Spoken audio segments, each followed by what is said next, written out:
Hi. Um, I thought I would try to do a quick reading, although I have a few things I thought I'd go through, so it might take a little longer.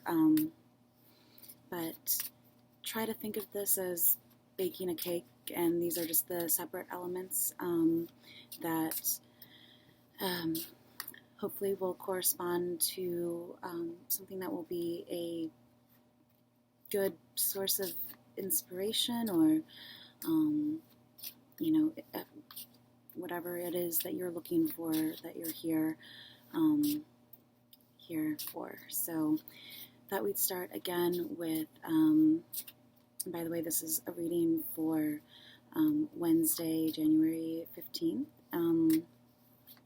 But whenever you come across this, messages usually seem to apply for a given period of time, just depending on how things go. Tarot cards usually only predict a few days out or predict things that are already set in motion. Yeah, this is for the highest and greatest good of all people, and this is general reading, so see what applies to you.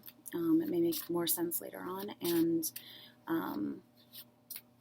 just take note of things, signs, symbols, information, energies, just different, anything that stands out to you that may apply in your world.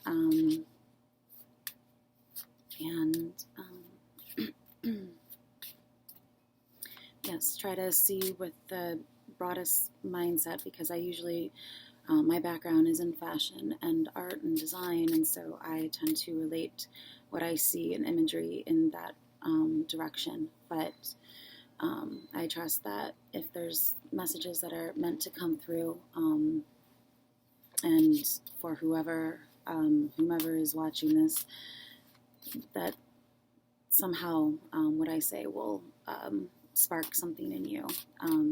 And that's really the goal, is just to, find little sparks of information and see where they lead and where they take you. And yeah, so once again, planetary energies for the 15th.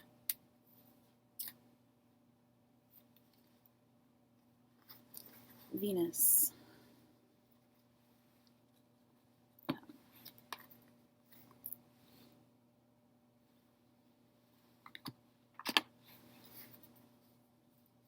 Signs. Oops, I think I got. No, I think it's okay. Venus in what sign?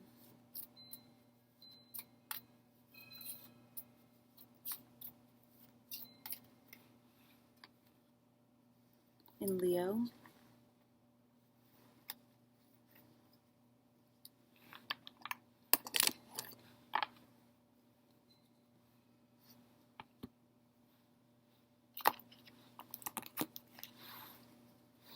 And in what house, or what area of life?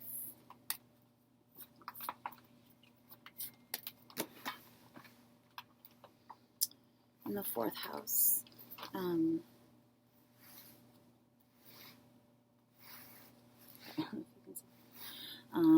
Just trying to go kind of quickly, because I know I tend to get stuck in my head a little bit, but really I just want to make sure, I'm not saying anything that's not, just trying to connect the dots myself. So, Venus in Leo in the 4th house. Venus is love and creation and beauty and attraction, music, arts, anything of that nature, anything having to do with, the female archetype of Venus.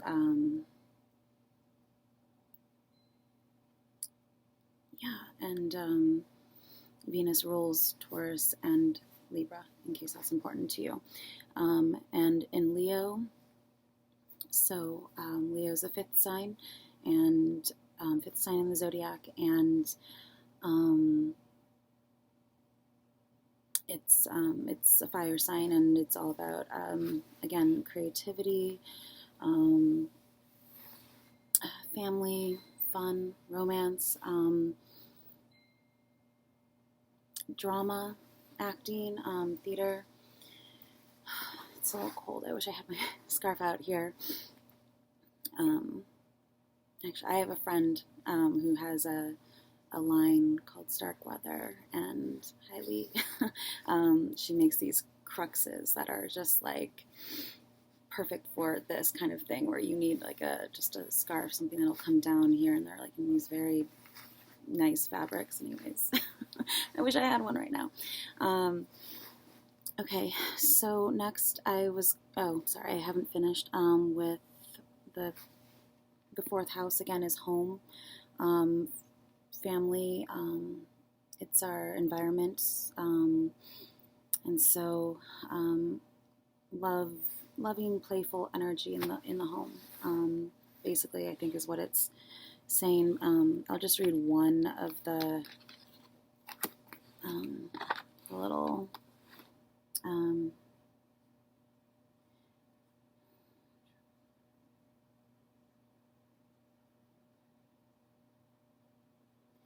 Charm, art, and beauty are the way to do what you want and to do what makes you feel secure.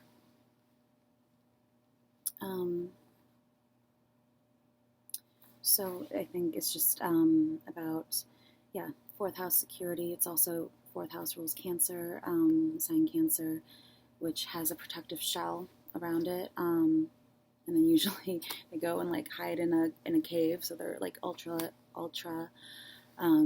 protective of their home and their environment and their loved ones, and it's just a very nurturing sort of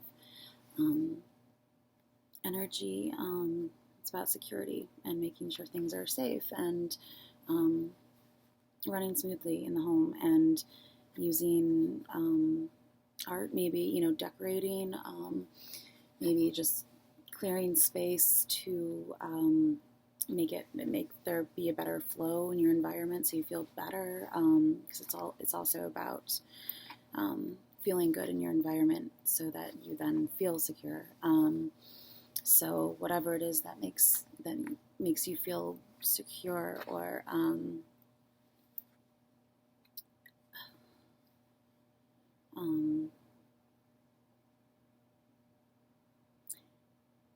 just happy, I guess, in your environment.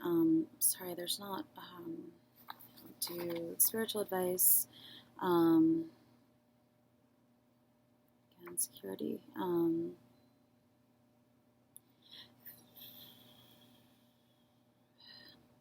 I feel like those are pretty repetitive, so it may just be the mixture of energy, love, creativity, security, creative, inventive solutions, harmony in the home, peace, tranquility,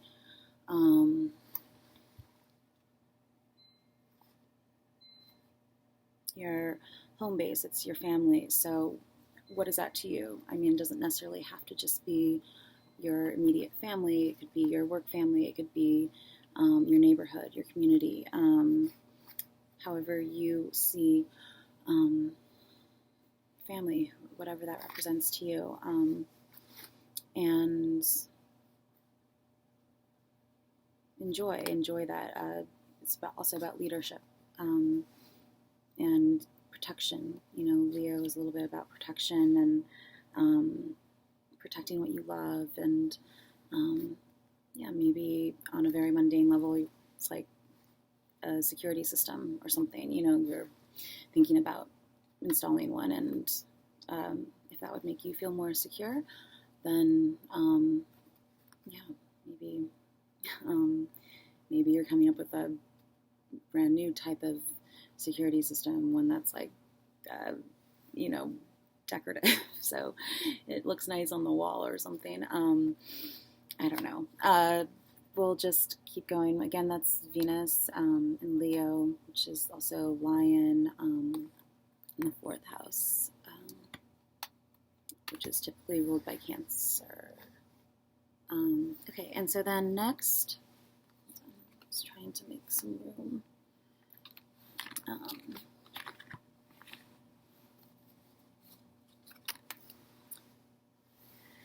Next, I was gonna do see if there's any like corresponding day, because sometimes you're just giving information. You're like, okay, what do I do with that? But if you have something of similar, when might these energies be important? What day? What does that correspond? Just kind of follow that train of thought. This is general, so this could apply in a multiplicity of ways. I'm just going to pull a day. This is birthdays, stars, and numbers. The power of the complete personology reference guide. Makes me think of like profiling. Serial killer profiling, psychological profiling. Not to go. Whoa. No, this could just be who you are interested in, since this is about Venus and love and home and family and your environment, and this could just represent to you like your ideal person, or maybe it's also maybe it could be on friendship level even, these energies correspond to someone you know or something like that. So Venus.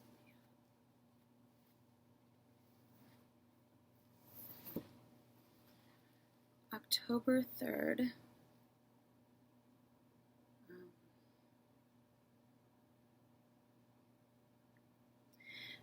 Yeah, so sorry, that's October 3rd, sun sign Libra, which again is ruled by Venus, so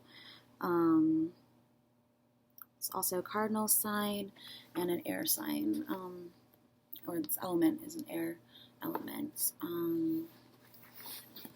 Try to get some good light here. I'm outside again in my little tent. I have a fireplace, and so it's pretty warm, but still kind of have to bundle up. I am getting a studio though soon, which I'm really excited about. I just found a place in an old opera house as a studio, so I can do work things like that more easily.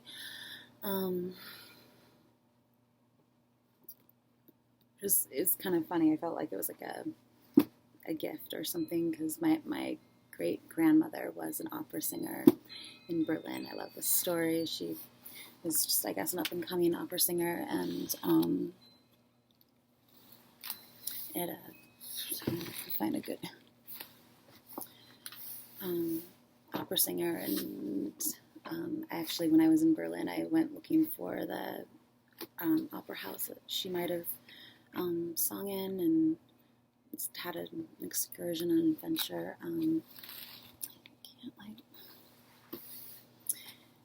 Anyways, so back to this. I should keep going with the story. I don't know. It's interesting because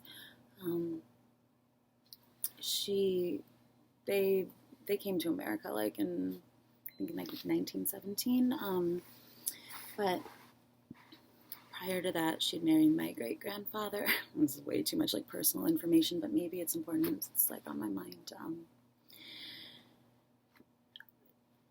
He worked for Wilhelm II.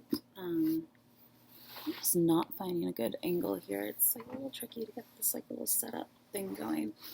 Okay. I also have a nude shirt on, so it kind of looks like I'm naked. Fully clothed. Sorry, this is late and I'm a little tired, and he worked for William II, and him and his brother, actually, both of them, and they were like his right-hand men, like the only people that were kind of let into his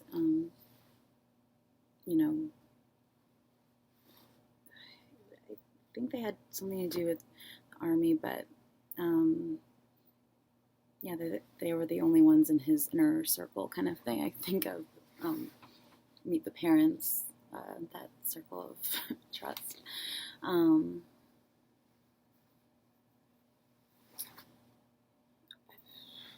and she was an opera singer, so I don't know how they met, but I think it's a cute story. It's kind of cool. I actually went when I was there in Berlin, also down to Potsdam, and tried to find the castle that they were married in. It was William II's castle, so trying to like correspond dates and times with when um, the different places were built. It reminds me of the Hamptons for Berlin, except with like 7 or 8 different castles too. It's really pretty with all the forests and hiking that you can do there. I had a really great time in Berlin. Um, but yeah, they got married in this like military wedding in some castle. I wasn't sure if I found it or not. But I did find this other castle that I really liked. It was like this open air castle with like these breezeways. Because it was started, the construction had started prior to, I think, World War One. So my hair is doing something really funky.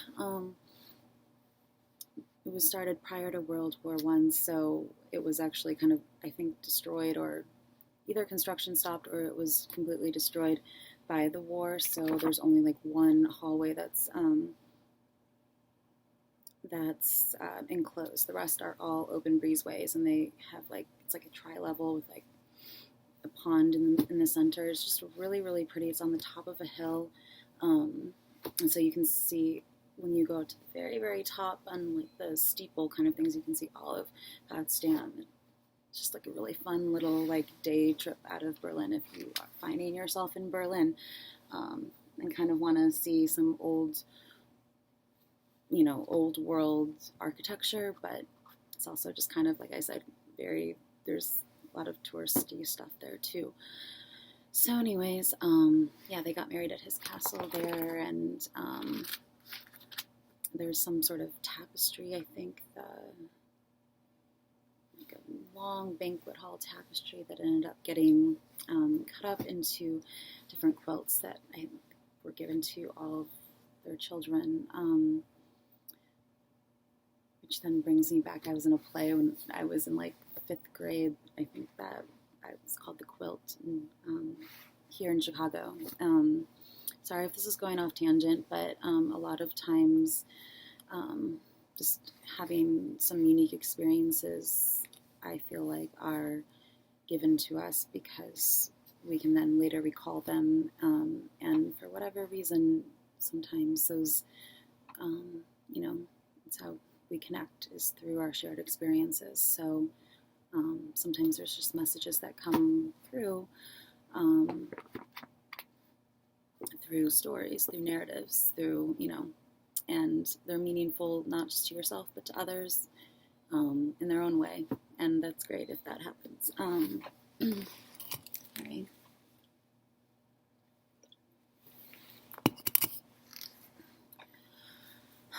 Trying to stay awake. I have jury duty today. I guess it's today. I don't know who schedules jury duty day after Valentine's Day at 8:30 in the morning in somewhere, I don't even know, Illinois. Yeah, so I'm thinking I'm just gonna stay up because I probably won't wake up. All right, so October 3rd.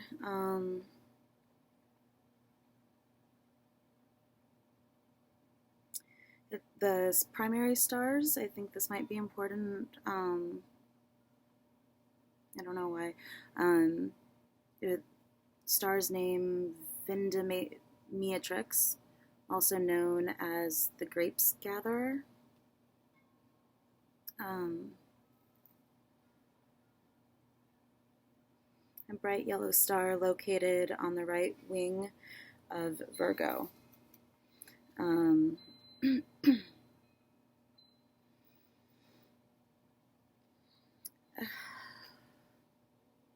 So again, that's Libra. um, which, for example, for me, I have Libra in the fourth house. And since we already talked about the fourth house here, and how Cancer rules the fourth house, again, it's all about, it's your thoughts too. It's, yeah, so how your thoughts maybe create your environment, the energy in your environment.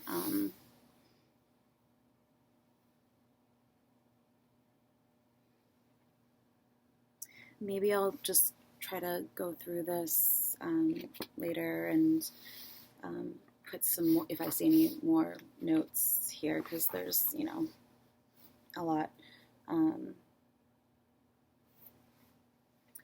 But your special someone, well, since it is Valentine's Day, we'll go with that. Your special someone, for anyone born on October 3rd, would be, like, specifically only October 3rd. So for security, mental stimulation, you're looking for security, mental stimulation, and love. You might want to begin looking among those born on the following dates. Oh, there's a lot of dates. Maybe we'll just do soulmates. January 11th, 31st, February 9th, 29th, March 7th, 27th, April 5th, 25th, May 3rd, May 23rd, June 1st, June 21st, July 19th, August 17th, September 15th, August 13th, November 11th, and December 9th. So maybe any of those dates are important to you. I guess to balance it out, we'll do challenging dates for anyone on October 3rd, or maybe the day October 3rd, to kind of cross-reference, January 2nd, January 16th, February 14th, so today, March 12th, April 10th, May 8th, June 6th, July 4th, August 2nd, December 30th.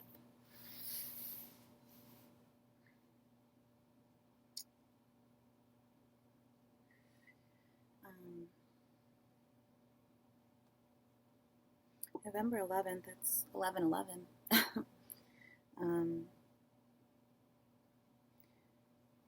Some means something to some people. It was in that movie, The Man Who Knows Too Much.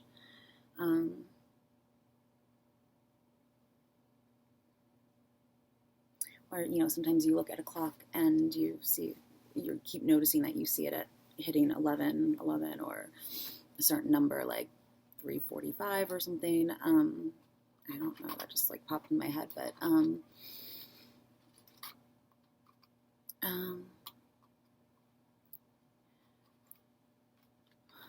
sorry, like I said in my last video, when I'm a little bit silent, or I'm trying to keep the flow going, but I'm also trying to process the information as well, so I can try to make sense of it from my end, and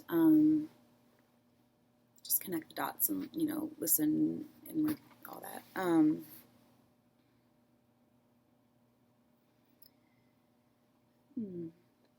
Yeah. Oh, The Man That Knows Too Much. I forget who it's by, but it's also in that Wax Taylor video that I posted a little while ago. It's a mashup of a bunch of different movies that kind of commingle. And for me, at least, I saw a lot of signs in those of current events and that kind of thing. So, I think that history repeats itself, and that perhaps we might be mistaken, or just unaware of how much signs and symbols and coincidences, whatever you want to call it, can play a role in our life, in our lives. So, oftentimes I think we blame the universe, external things. It's not to say that things don't influence us that are out of our control, but but sometimes we are given signs, and it's about learning how to pay attention to those signs that are for you, that make sense to you, because, it's just one general sign for everyone. It wouldn't really affect your daily life or whatever specific situation you find yourself in that you could use some help with or sign, with. So, maybe we should in some way stop, blaming external things and start to realize that there are lots of signs all around us, and we just have to be paying attention, like take a little bit more responsibility, that kind of thing.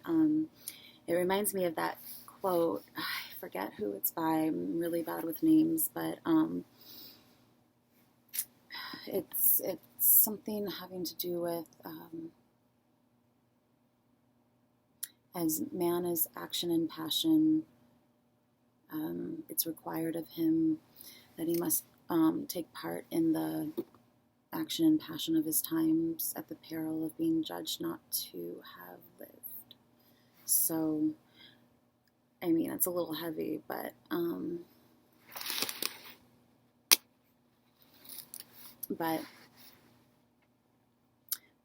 I think that just kind of speaks to what I'm talking about, having to do with just, personally taking responsibility to see what you can do and how you can contribute, and, lend a helping hand in any way, shape, or form that you are feeling inspired to do, or anything that calls you, anything that you're gifted at, anything that you have skill, or whatever, whatever. And so, yeah, it's about recognizing what you have to offer, and seeing how that can translate and contribute into something else. I've actually been, for the last year, doing a lot of different things, but one thing that I've been doing, and I said in the last video again, that I would do something having to do with perceptual learning, a video separate, which I still plan to do, but I just want to make sure that I get it all kind of, together prior. But another thing that I've been working on is actually translating, letting the cards, tarot cards, kind of, I want to say speak for themselves, but just shuffling them as, in like while you're watching TV or something, and just letting the cards pop out as they would when you're, having something in mind, a question in mind that you're doing a tarot card reading about. And it's funny because they're so literal. Sometimes you try to put so much meaning into something, and there's so many layers and all these different things that correspond, but then, and so your mind's just going in like a zip zap zop kind of thing, and really sometimes the cards are just like literally a two of wands or something really literally means two, like in a sentence, like I'm going to the market or something. And so I was taking note of all these different combinations and sentences and words and alternate meanings for the past year or so. So I'm kind of writing my own dictionary of translations for tarot, so maybe people can have a easier, like, ease of conversation with their spirit guide, because it even helps me, like, looking back over these notes, and I'm able to see, oh, that's what that means, because sometimes it really is just a very obvious but completely alternative meaning to the card than is typically associated with it, and it's really interesting. And yeah, so it helps with just having more of an ease of conversation with your own, like, spirit guide, whoever you pray to, look to guidance for, God, universe, angels,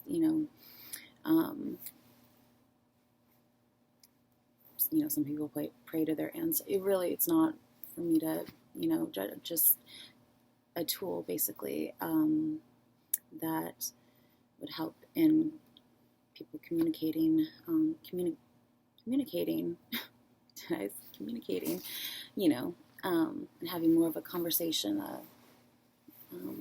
Yeah. So as I try to get that together, I don't know how I got on that subject from Berlin and the planets and October 3rd, soulmates. Soulmates, by the way, can be anyone who, comes into your life, even if it's a split second. Someone told me this definition, and I like it. It can just be a simple hi or a gesture or,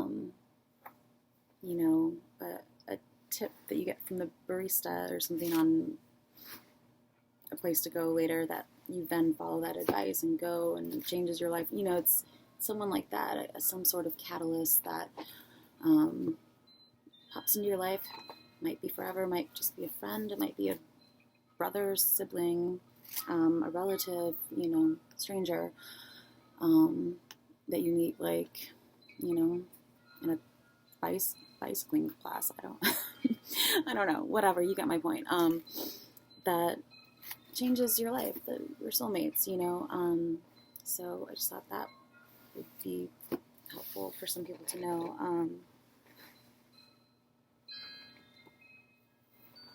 Okay, I'll move on. And since I was talking about signs and symbols, I thought I would pull another sign from this book, so maybe there's like a context or something like that, these planets and October 3rd, I'm writing it down because I kind of am more visual and kind of need to see it in front of me to remember all the different tidbits of information.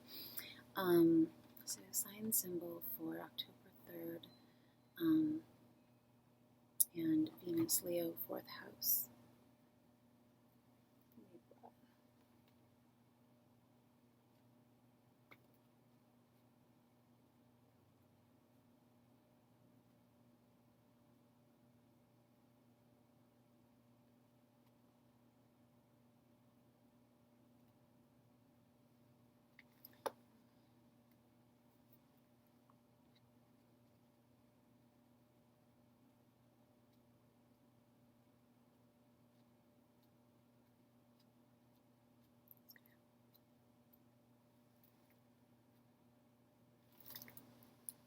The moon.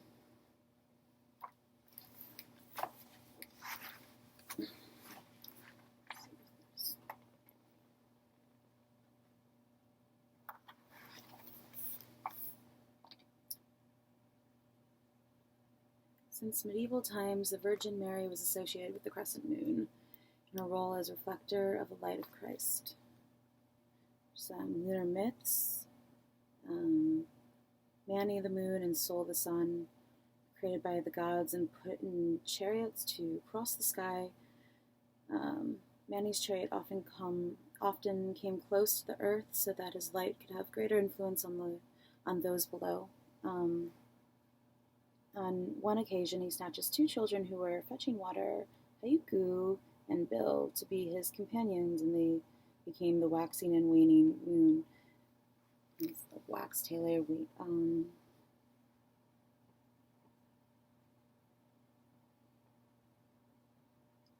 When he caught him in the atmosphere.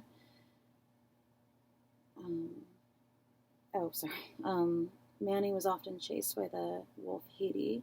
When he caught him in the atmosphere, he would become ghostly, and when he managed to drag him to the ground, there was an eclipse, and we just had an eclipse, so maybe that date is also significant. Man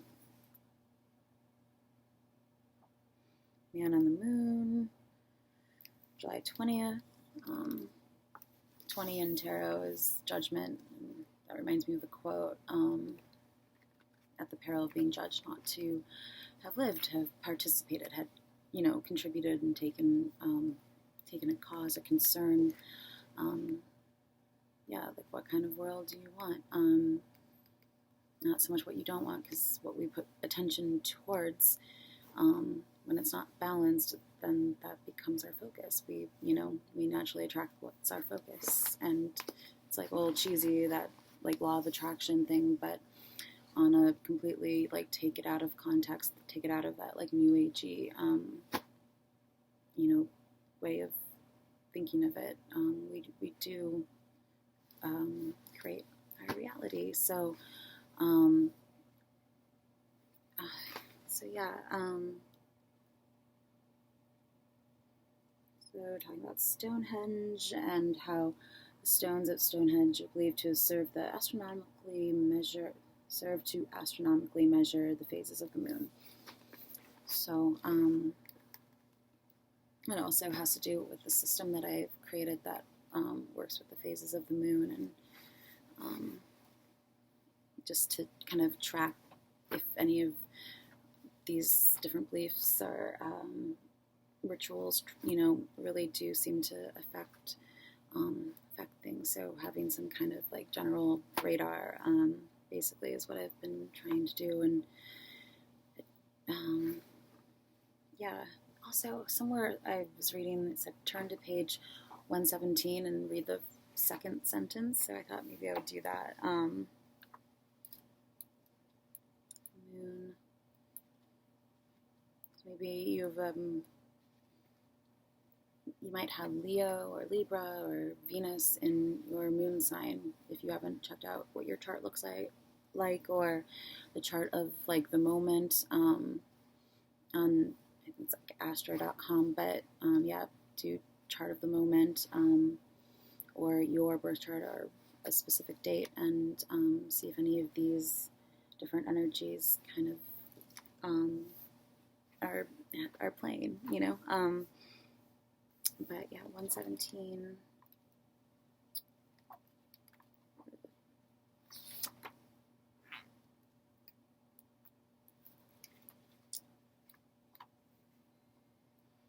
Myth in the Cosmos, the creative process. This is 117, so the second sentence.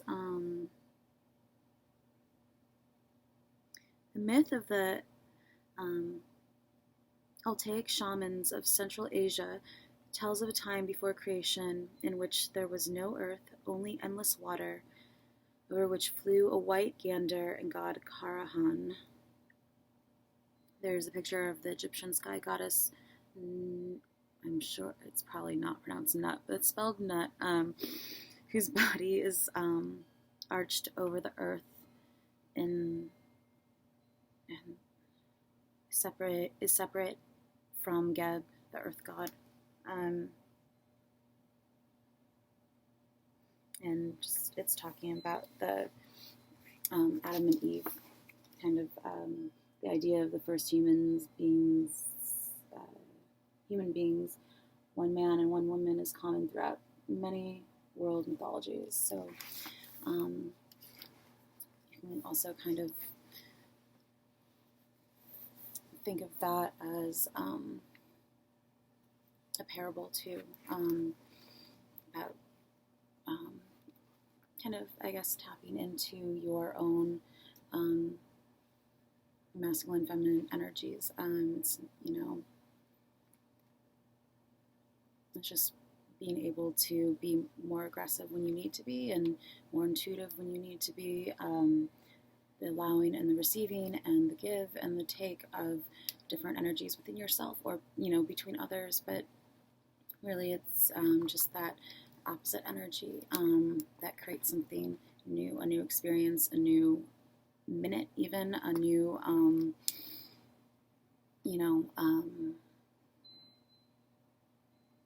day. But really it's just, there's always kind of polar opposites, and it's that magnetic attraction, the pull between opposites that also then create our world. So, it starts within us, and then understanding that mixture of energies, understanding how things go together, and what potential outcomes could be in that case, just from like looking at history and looking at your own history and seeing how different situations, different experiences, and that those different mixtures, or the what if or what could. It's not to dwell forever on those things, but it's to learn, it's to review. Which I also think of Libra and like the Four of Swords, or Justice, and review. Maybe talking about my jury duty tomorrow, but yeah, it's reviewing the past mixtures of energy so that you can then understand how future mixtures of energies will also commingle, and experiences and whatnot will mix and merge so that they create the events and the life experiences that we have. So taking the best route kind of thing is something that results when you are able to review, and from a more detached place also, because if you were just constantly going back in your memory for like you be an emotional wreck, I think. So there has to be that ability to detach and look at something without judgment, whether it's yourself or situations, or you just whatever life experiences that have created your life thus far, and seeing how what one thing led to another, just kind of staying at that 0 point, that kind of as you see things pass and go, and just being perceptive and aware and seeing things with fresh perceptions and perspectives. And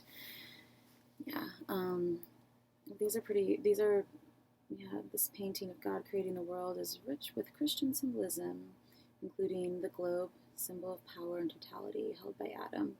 The Greek letters Alpha and Omega on the front of God's book represents God's role as the beginning and the end, and the animals and plants symbolizing the abundance and the variety of God's created world. So it's funny that that's what's on this page, because that's what that playlist that I've been mentioning in all my videos have to do with, and it is meant to be a sort of divination tool that's accessible like anywhere, when you're on the go on your phone, because it's on YouTube, and just presented in a familiar sense as well, so you have an idea, the understanding of what that video means, the emotion, the scenarios, the set design, the fashions, the time period, the environment, what is being conveyed through the video, and how that corresponds to the tarot and the different symbolisms and the different meanings attached to each major arcana card. You put the two together, and there's a whole new way of explaining, or of divination, using divination. So in a technological, accessible way that I think I will be continuing to edit and, switch out different things, like a game, like a football game, and just kind of keep it alive in that sense, like a living, kind of always changing, evolving, as we are, and so eventually I think there'd be like a good archive of music videos, of interviews, of the different kinds of videos I've shown, to reference, and put in a position where they work, where they correspond to what's going on now. So as people also watch it, view it, study it, come to understand what each of those different traditional card meanings mean, but also then how are they conveyed through the different videos, the different, and since our experiences do commingle and things build on each other, there can be overlap. Sometimes one video will work for another video, just depending on what aspect of that card or video, music, lyrics are corresponding to. So, like I said, it also has to do with sort of musical, personal, I guess.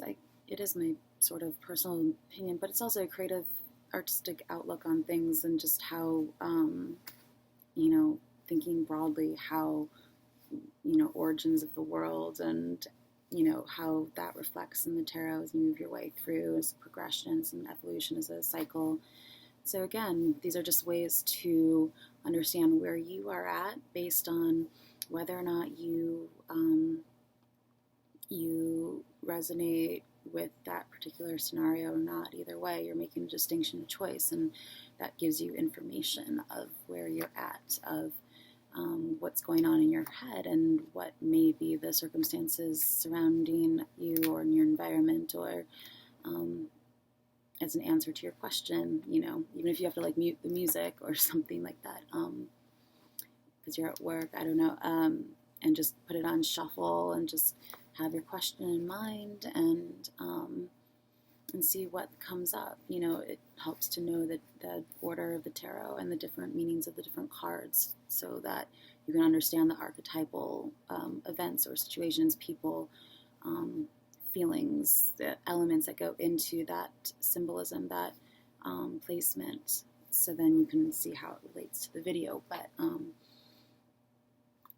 really, there might just be signs and symbols in the video itself that have something to say, that are for you, that you're meant to see and pick up on at that moment. So, it can work in a few different ways. And also, just like the wheel in tarot, it goes both ways. So you can start at the top, you can start at the bottom. And it, again, shows two different perspectives, two polar opposites, like, North Pole, South Pole, and male, female. So, where you meet in the center. And so there's going to be a new video for that, but in the meantime, it's still workable, and I will put the link below there for that. Sorry, going on so many different tangents, but I feel like it's all kind of coming together. Globe turn. That seemed to be helpful before. I had landed on I said between the eastern coast of China and Taiwan, which between that it's like the Strait of Taiwan, and about 5 days later there were 11 fishermen that were saved from their boat that capsized, and just like in the nick of time they escaped. So not saying that I had anything, but there are, just to show that there are connections, that signs, symbols that you can pick up on, like, if you know that your friend's heading out somewhere that is having to do, it's like, oh, they mentioned that in this video, and maybe that's important to you, like just kind of passing along information, that kind of thing. So I would do, it's not rigged or anything, I it's actually kind of dark, but for October 3rd, Venus and Leo, 4th house, home, maybe like home country. I'm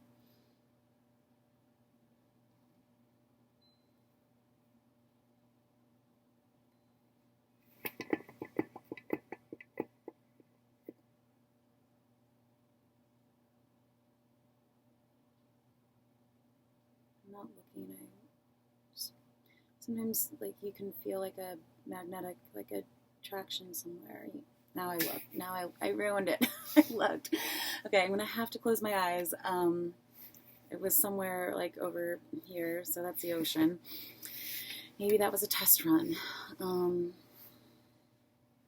Australia, somewhere maybe by I don't know where I was heading, but I'm gonna keep my eyes closed so that everyone knows there's something fishy going on around here. I don't know.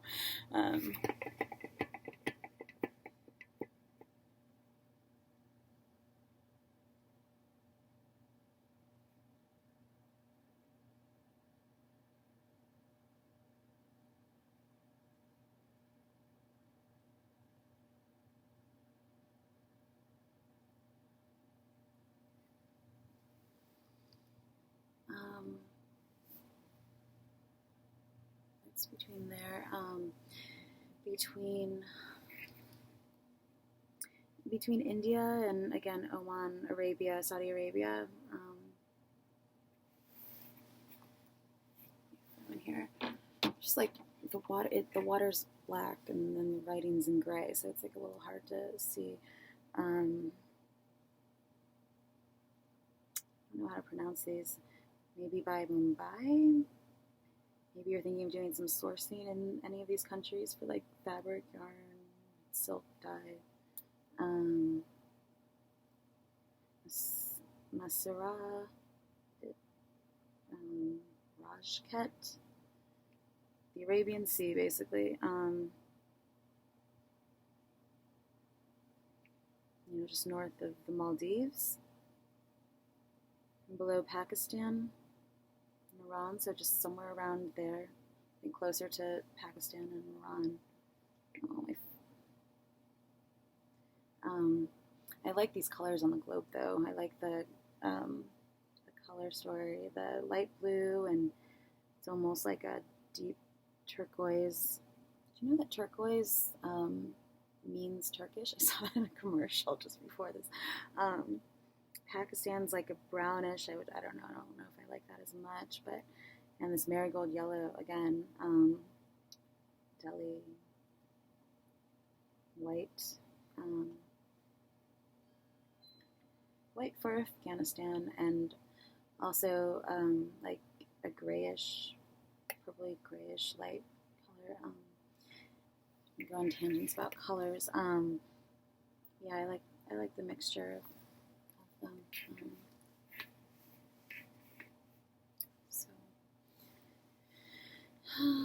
And is that maybe between like 3 and 5 p.m., 3 and 6 p.m.,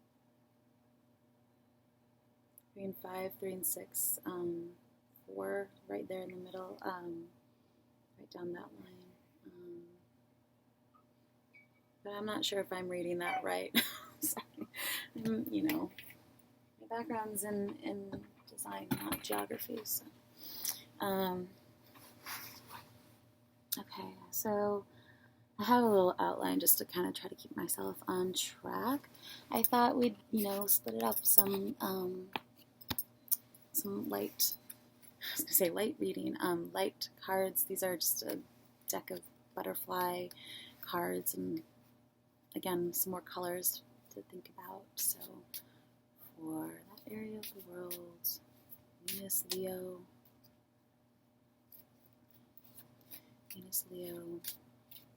Libra, the moon. This is orange sulfur, Gaius your theme,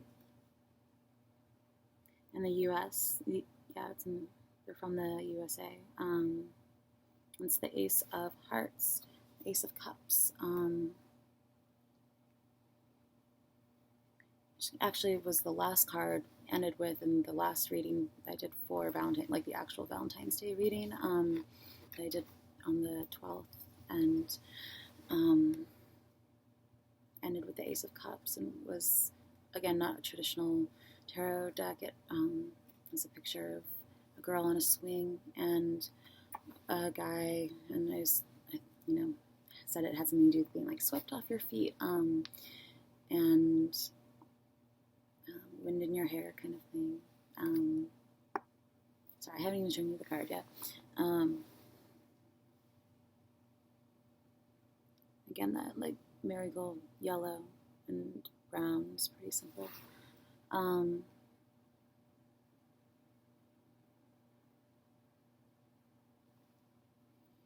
there's 6 of spades on the bottom. Again, that green. It's like a,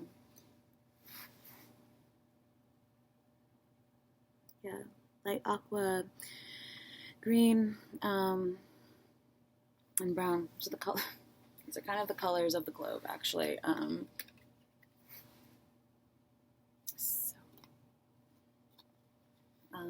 But either way, these cards usually represent giving blessings. Sixes are usually nurturing energy, and it's also October 3rd, so it's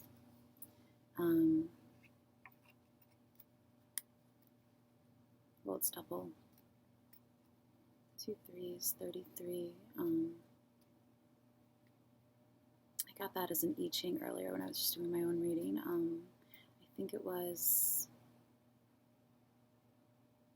liaison,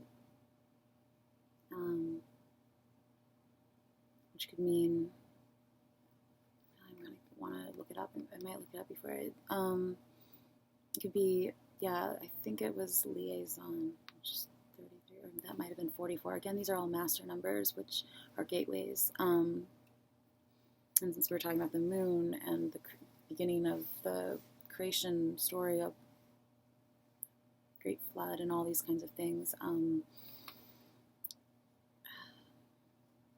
it's like 11, 22, 33, 44, for gateways, that I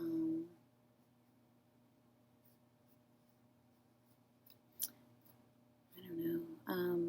The Ace of Hearts is usually corresponding to the Ace of Cups, which is again water energies, water signs. I usually think of it, since it's the ace, it's first cardinal signs we talked about here, which would be Cancer again. And this, I didn't see what they, this is the blue triangle, which makes me think of the Bermuda Triangle, which I also mentioned in another video. It also makes me think of a grand trine in a birth chart. And I have a grand air trine, which just makes you go like, kind of like I said, zip, zap, zop. And maybe you'll grab onto like a sentence in there. It's just kind of like communication, easy communication. It's all at 120 degrees. So if you think of it as circle,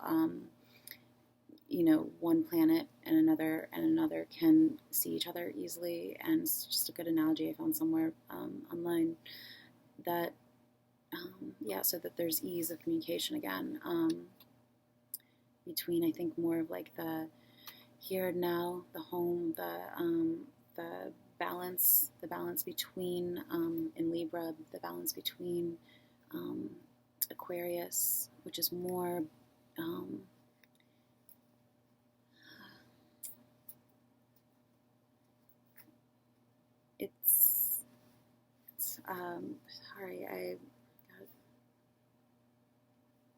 this is from Indo-Australasia. The first time I did the globe, I almost landed on Australia. I don't know if that is and also between India and the Indian Ocean, but I landed near India. So India and Australia, if maybe those countries are important to you, or somewhere in the water between those two countries, since we're talking a lot about water. Can they be between? Yeah. The Indian Ocean. Maybe that's where the world was created. Maybe that was where the Garden of Eden, or any of these, mysterious places that we always wonder, where was Atlantis, or where was, where was the beginning of time, that kind of thing. Sorry if I'm a little wired. I'm drinking my Red Bull to try to do this faster. That's probably my rising Cancer, just kind of talks very slow, and it's a typical characteristic of Cancer risings, which, again, if you don't know anything about astrology and you're wondering what I'm talking about, rising signs are how you are kind of seen in the world, how you present yourself, a good way of thinking of it is how you would enter a room of people. Maybe you know some, maybe you don't, but like, how would you work your way into the room? Would you, I sometimes tend to do is like work your way in, like go around and kind of slowly kind of integrate, or would you just go right up to someone you don't know and talk to them? It's kind of those different ways of how you go about situations that, but also certain traits and characteristics. Like if you talk a little bit, Cancer risings, for instance, have that kind of nurturing sensibility to them that people pick up on, because kind of, um, so, and not to say that that's like an amazing, great thing, because people tend to like, if you're feel comfortable with someone, sometimes you don't appreciate them that much. So I'll put a link for that video. I'm completely quoting someone, so I'll put a link to her video, and I think she also has a playlist of what other things, rising signs, all the other zodiac signs. Sorry, tired. And you can check out yours, check out your chart, check out that. I think all these things are just informative, whether or not they, you think they apply to you or not. Like I said, either way, you're making distinction. You learn something about yourself. You learn something about how other people interact and how you interact with other people. It's like kind of a process of elimination sometimes, I think of too, because if that's not you, then, you kind of are forced to look at the opposite. Well, then maybe it's, and you just kind of see how all the different characteristics interact, and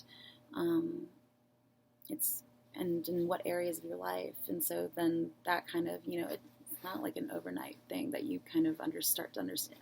Even just recently, did I have a complete an understanding of how all the different energies in my fifth house were corresponding with the energies in my Jupiter and Aquarius in the seventh house, and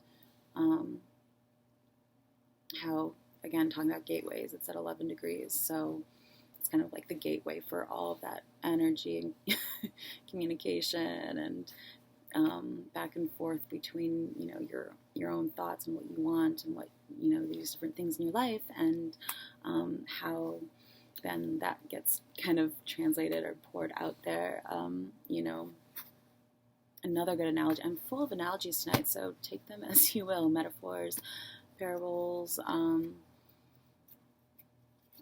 just a different context for whatever it is you're thinking. Maybe something having to do with like a door, or how you let out information. If you think of, I don't know what video this was, but I'll put a link to her page on YouTube, but because this was a long time ago, but she said something about if you think of like a bagel toaster and how you put, you put the bagel on the rack and it kind of goes and goes and goes and gets, and then at a certain point it kind of drops off, and then it comes out. So just like where's your gateway in your chart, and how are you best communicating your intentions and all these different kinds of things, some good, some bad, but you just kind of have to, like, again, with Libra, like, balance the two of, if this makes no sense to you, I totally understand, but yeah, so I also, in the Thoth deck, which I'm going to pull from, the Ace of Cups to me looks like the Big Bang, and my theory there being that, which also I found out just recently. I found an article from a couple years ago. Pope Francis, I think, confirmed his own, like, how either his own belief or what, I'm not sure because I don't remember exactly, but that evolution would have had, or creation would have come from evolution. Maybe I can find a link for that as well. But in the meantime, it's about that idea that from creation, evolution sprang, and the choices and the decisions that we make, and on a more daily, mundane, routine level, but really just that how it all comes down to two things coming together, and the choice the choice between those two, the differences between those, the distinction between the two coming together that creates something new. It's just that overarching concept that for me makes the most sense. But and I was raised Christian, and it's just a different way of seeing it, and I think it all comes down to that, like, as long as people are accepting and open-minded and willing to listen to other people's beliefs and their thoughts even, or just works in progress, and let that either inform or appreciate that, and just be understanding, because I think the more we're able to do that, we can build on these thoughts, and it's always a process, like that in the books. It's always a process. Creation is always a process. So, Seven of Hearts. I don't know if that was important. Europe, Temperate Asia, and USA. Camberwell Beauty, Morning Cloak. I don't know. I just know if that's anything to do. I'll put that away for now because. Okay.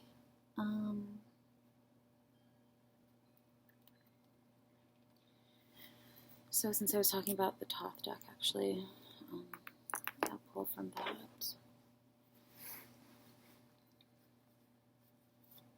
Highest Greatest Good. Further clarity on different sign symbols. To the third. Gateways. Creation, origin, process.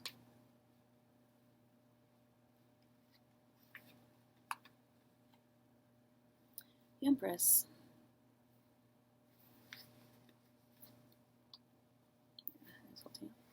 And the Moon.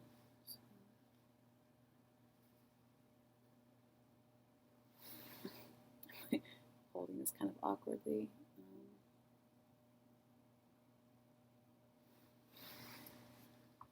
This is upside down, but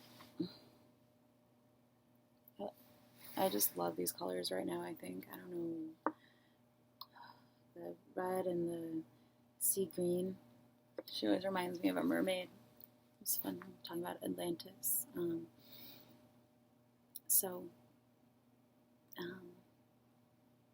This is making sense for me.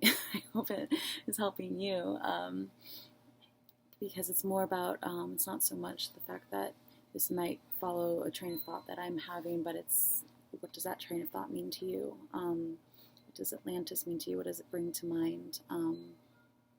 Those areas of the world or those dates, what did they bring to mind for you? And then let that be your, starting point, your guide, your spark. And if there's more than one, then that's even better, and see how those work together.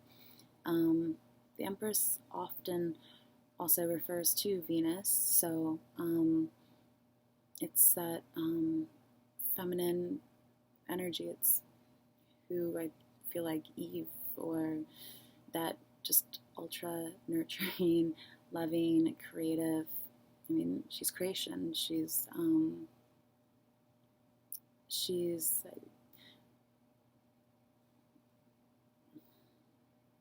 it's Venus, and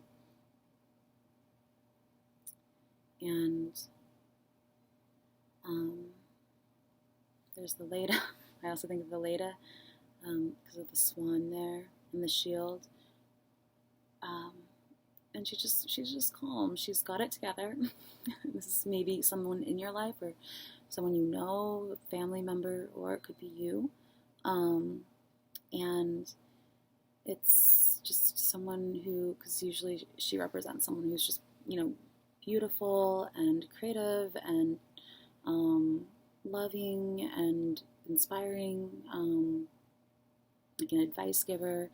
But I also kind of think of her as like ride or die bitch, like that kind of energy. Like, just she's a warrior kind of person too. Maybe that's because, since it has to do with Venus, I associate it with my Venus in Scorpio, and to me that kind of combination of energy is very much that sort of, ride or die, like we'll get this done.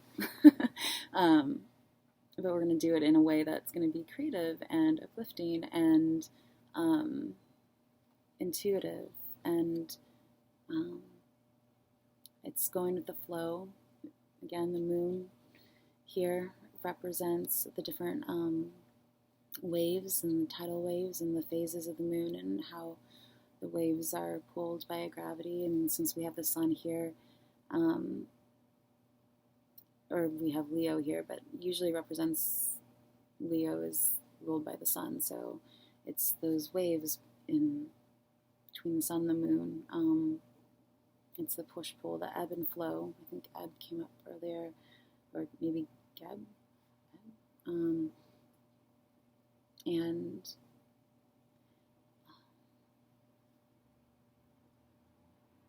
yeah, so it's the sun and the moon creating the tidal wave, the Big Bang, maybe in that area of the world. I don't, just kind of going with the story here that's coming out. But yeah, it's there's this deck has so much symbolism and so many layered meanings. I love it for the colors, for the Art Deco inspired illustrations, the symbolism in it, because every time you look at it, it takes on a different meaning. For me, it's like the Empress, the First Lady, maybe, the moon. It's all that like archetypal feminine energy that is the counterpoint. It's the opposite to the sun. It's the reflective light. It's mysterious. It's feminine. It's the allowing energy, allowing something to be, to form, to come together, allowing love in. It's allowing that creative spark to be unleashed. It's that going with the wave, the ups and downs, the ebbs and flows. It's catching the different waves, the different levels, the rise and the fall. It's giving birth, perhaps. It's also having to do with pregnancy often. The moon's also associated with the High Priestess. The moon also rules Cancer, which is the first cardinal water sign. And the High Priestess is usually said to be the starting point of all the other water cups, the water suit. Like the very beginning of the flood.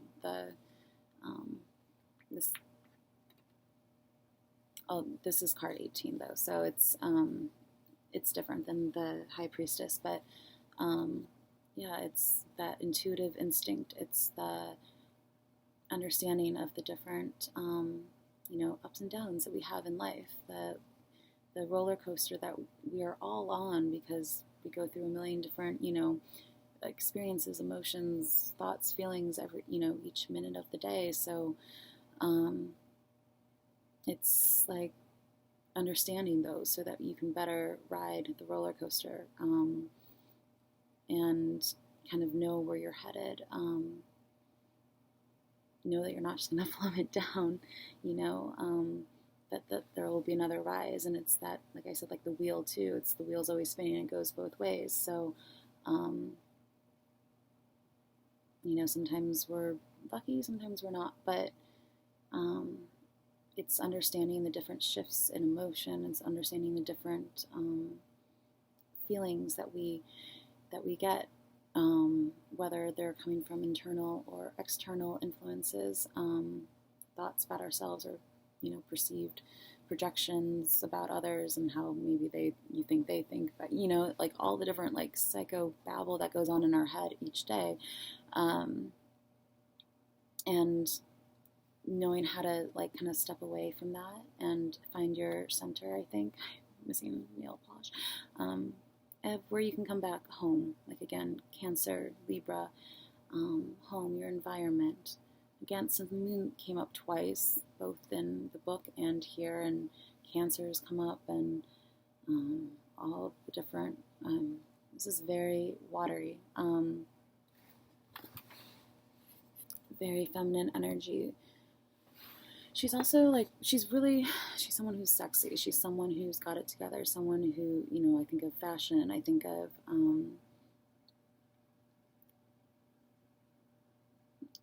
someone who finds unique, creative ways to do things. But on the other end of the spectrum, maybe not the other end of the spectrum, but it can be a matriarch kind of figure too. Head boss, like someone who runs the company.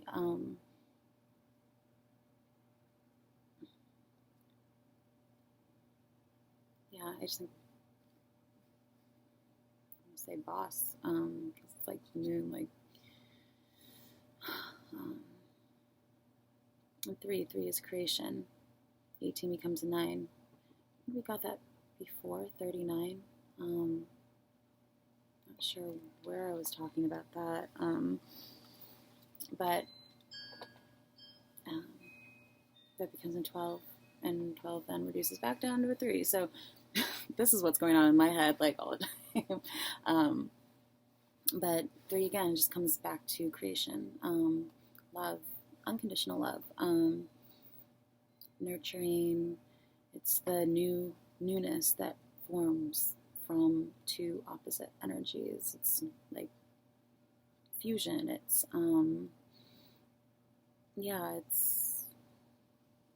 it's combining, and it's being inspired, and someone who,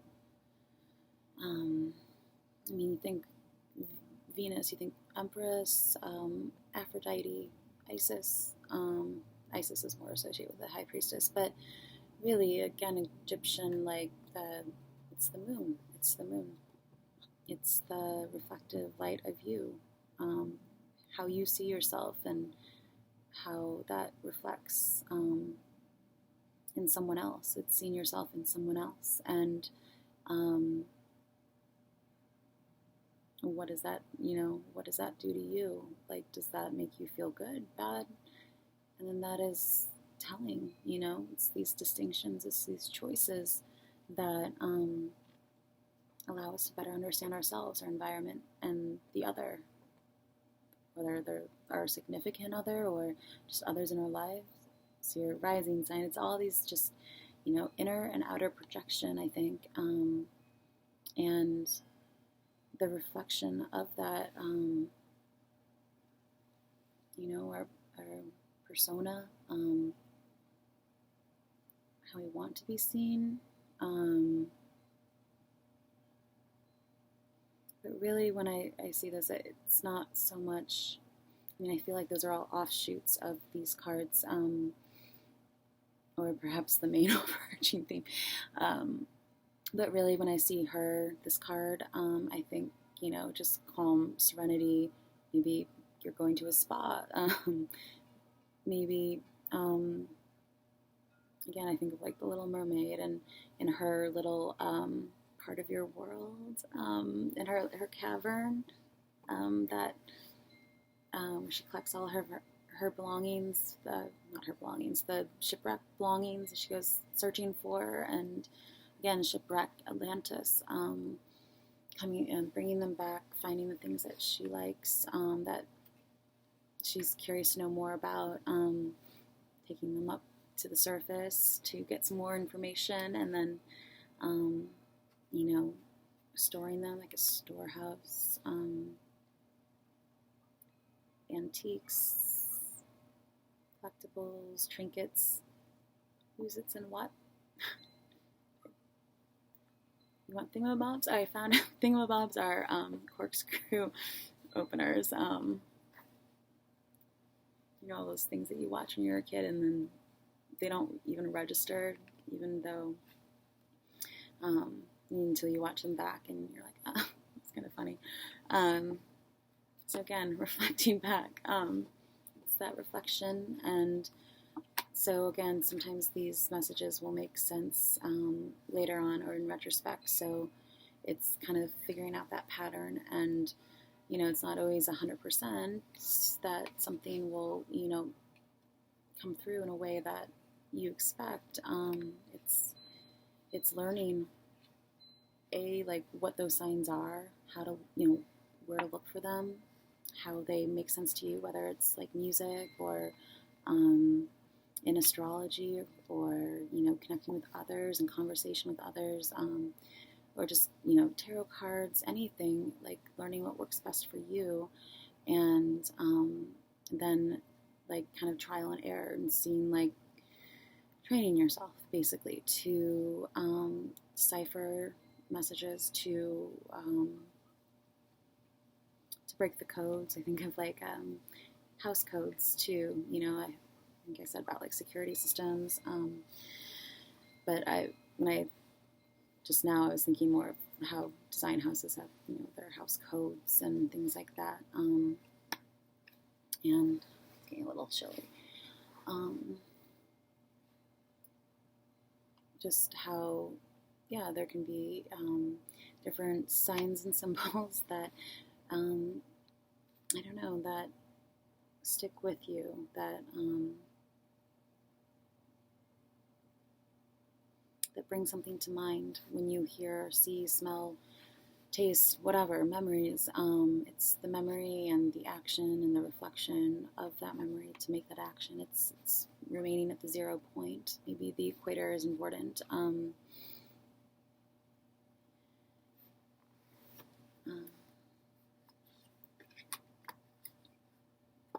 There's that line too, like an equator to the water. I keep showing it to you back upside down. But so above and below, like as above, so below, like as the stars go, so happens on Earth. Or sometimes it can mean as you think, like the magician. I think of the magician because that's very symbolic, like up, down, pointing. I think the magician, and using all of his tools, and the different signs and the different elements to his advantage, I think, because also that card, by the way, can mean, as you're thinking, like that's happening below, like that's happening real life, or like if that's, you're asking a question, and you're kind of thinking over the response that you got, and you're going over the things in your mind of what it could mean, and then say the magician pops out. It's kind of like saying, yes, as that thought you just had, that's the answer, so it's like having a conversation, and so people know this is for the highest and greatest good, and I connect with like Holy Spirit, angels, positive energies, energies of love, God, of course, source, of course for me, and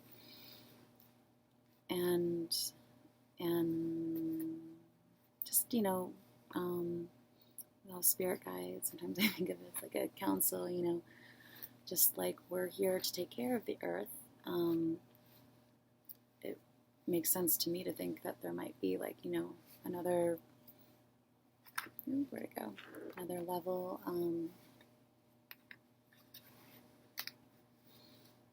of beings just like us, that we just aren't aware of. But this is the Empress, but kind of like a council like that, that watch over us. Just like we're meant to watch over the earth, and it's just like, and it goes, So, it's always good to know like what you're talking to, just like pick up something, I mean, you can, but I think it has more to do with you and what your intentions are. But for me personally, I've always just felt very protected and just very, like, safe, I guess. I never really worry too much about it. I don't, and because of that, just to for example, to show that how our thoughts influence our, because I don't feel threatened or anything like that. I know sometimes people are a little bit touchy about tarot cards and things like that, and you always kind of want to question those things for sure. But just, I've never felt threatened, and I think because of that, it just kind of allows loving energies to come through. Your mind's not racked with fear. You're not going to be interpreting things in a way that is fearful. You want to always try to look for the positive and come from a place of love. That's the difference between anything, really, and especially manifesting. If you believe in manifesting your reality, your choice is making your reality. Your thoughts making your choices, your feelings, then, it's important to be cognizant and aware of how we are taking in our environment, and also our interactions, but also how we're feeling about ourselves. And if you feel like you're in a good place, that's usually a good time to do a reading. Sorry, this is getting a little bit long, but I'm just going to go with it. This is, at the bottom is the Ace of Cups. I don't usually use this, and again, the phases of the moon, the lunar cycle, and the watching eye of God, watching over, it's like on the dollar bill, which I was actually thinking about that before, because in a video that I posted a while ago, I mistakenly said Miracle on 54th Street, referencing Rockefeller Chapel in Hyde Park here in Chicago, and how the Gothic architecture or something like that, and how the new version was filmed here in Chicago. And I said by accident Miracle on 54th Street, probably because that's the street I grew up on. So I was just thinking about it. But sometimes when you say things, I know that when I've watched videos on YouTube in the past and people say something wrong, they meant something else, but it's actually that thing that they didn't mean to say that is important. It's like the details. So sometimes things happen for a reason. But yeah, I meant Miracle on 34th Street. And how did I get on that? Sorry, I am a little bit ADD, especially when I'm tired, so I'm trying to, I don't know why I felt like I needed to do a reading, but I thought I should. So, Ace of Cups, sometimes you just have to retrace your steps. The dollar bill that at the end of the movie they present to the judge, and circling "In God We Trust," because they're basically prosecuting the Santa Claus for the Macy's Day Parade, and because he thinks he's actually Santa Claus, and they're basically saying, like, if it makes you happy, it makes me think of the Sheryl Crow video too. If it makes you happy, like he's not causing any harm, that kind of thing. And in God we trust. So, and that won the case. Or, yeah, lots having to do with like the justice system, and maybe it's because I really don't want to have to drive to this place tomorrow and go do jury duty. I'd rather be doing other things. But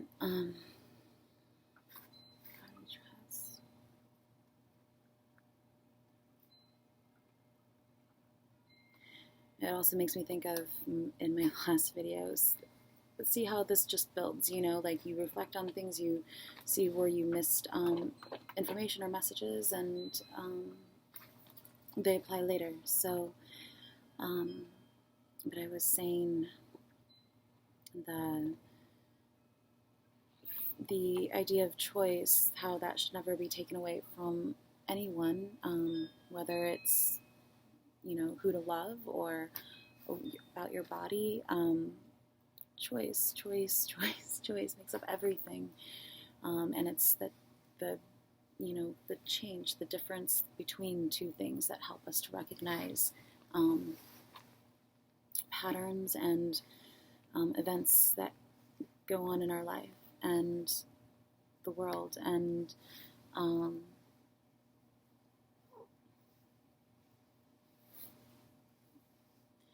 I said that, far be it for anyone then, since, choice was the first, we were pretty much first presented with choice, that we were given free will to have that choice, So it's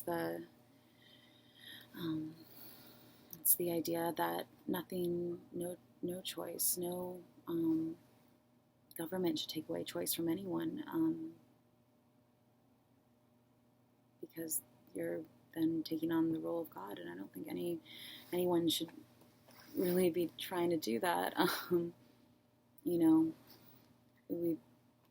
America's built on, in God we trust. So I feel like we should probably then let that apply to, the fundamentals of our system, choice, and, see how that applies in all areas. So anyways, Ace of Cups again. I didn't even pick up the entire deck. This is the Queen of Wands. I don't know. Sometimes when that happens, I look at that. So, any further clarity, comparison. Sort of kind of stuff together. Ace of Swords, 5 of Swords, 10 of Swords. Wow. Okay. I don't know. I like I said, I don't really use these. I don't really like the imagery as much. There's the sun on the bottom. I'm just more of like minimalist. But that's not to say that they're not beautiful. Like I don't know. I'm not that connected to this deck, I guess. So,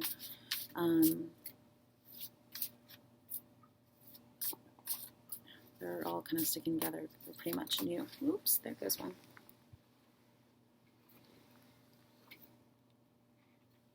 And here's the High Priestess. Tonight's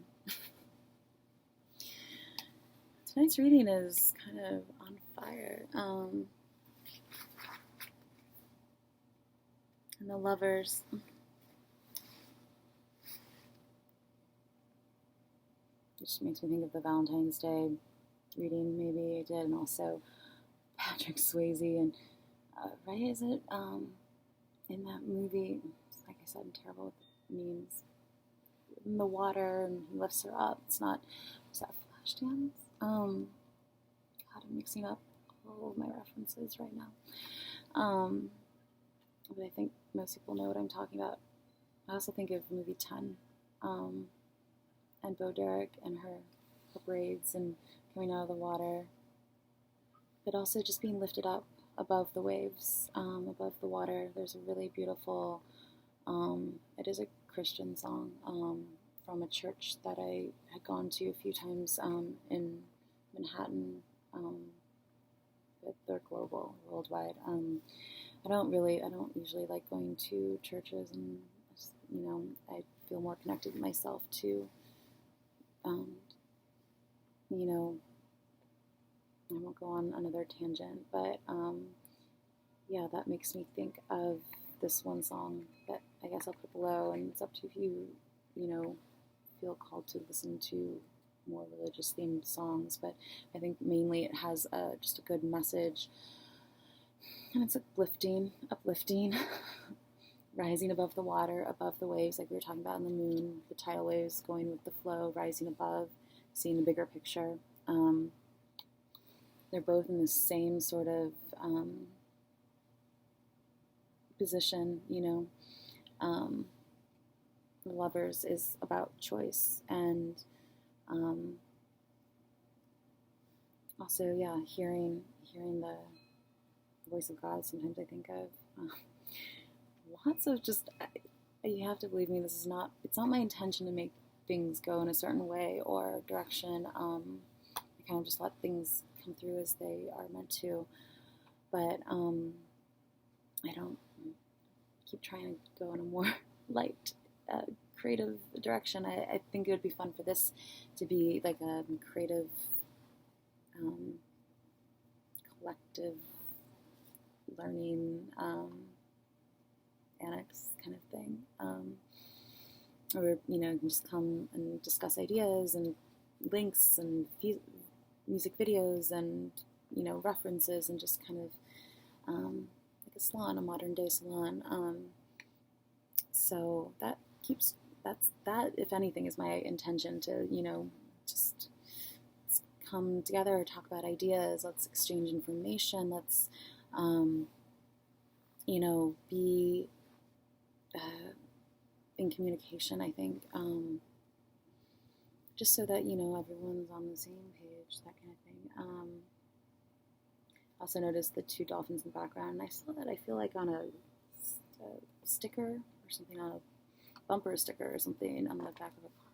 No, where I saw it before.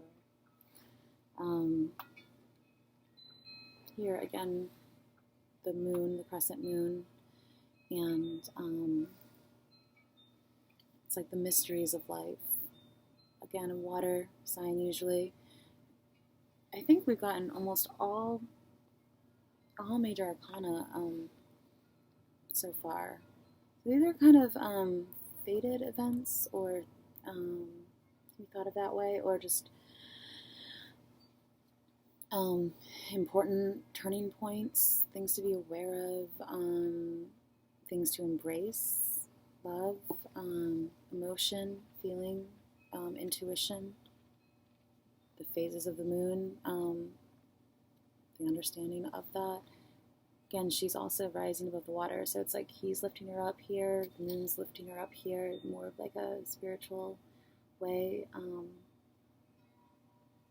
also think the lover's creation as well, sometimes coming out of the water, being lifted up out of the water, just like her. You know, I think it also says in the Bible, you know, man is made in my image, so it's kind of like mirror images kind of thing. Again, the reflection. Going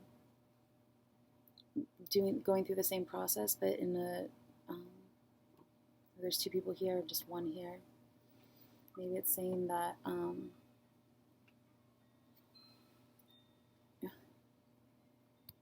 seeing my startup disc is full, and I don't know, besides deleting like everything, how to fix it. I'm gonna try to wrap this up. But again, it's like the red in the water and the blue in the sky, and the mixture of the two coming together. So maybe she's coming from them, or you know, the other way around. But either way, it seems like some sort of just mimicry of something, but not like mimicry in a bad way. Just as everything follows a certain order, maybe, or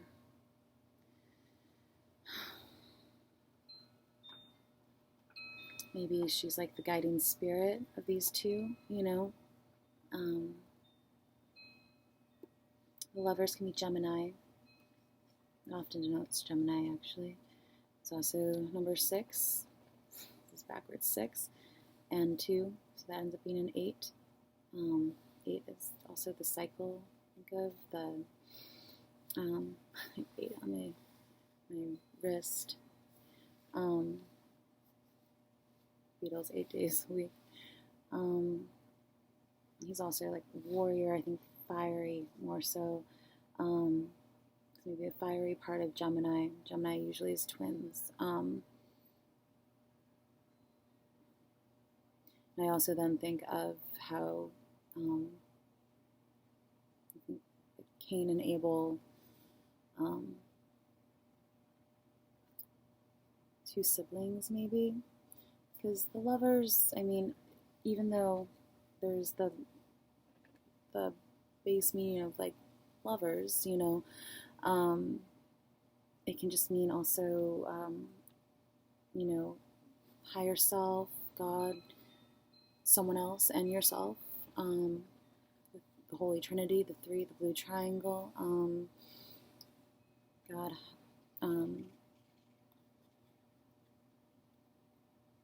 God in creation. I've really gone on a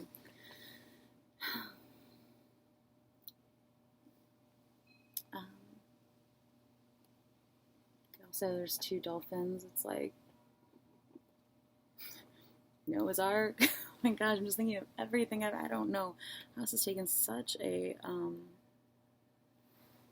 religious or spiritual, like, I guess maybe they're the same thing. She has a mask on. Usually she represents, hidden, secret knowledge behind the veil kind of thing. The keeper of those secrets, the guardian of the other side, the water behind what's unknown, what's hidden from us, and knowledge, time, technology even, because it can represent science, and feminine energy again. Anything having to do with secrets, the occult. I actually have a theory that I was watching watching Ancient Aliens, but mainly because I think it's interesting with how they go and talk to different and like kind of try to unearth, ancient secrets and stuff like that. And there's one on the Ark of the Covenant, so maybe that's where it is. Any of these places we talked about. Shouldn't say that.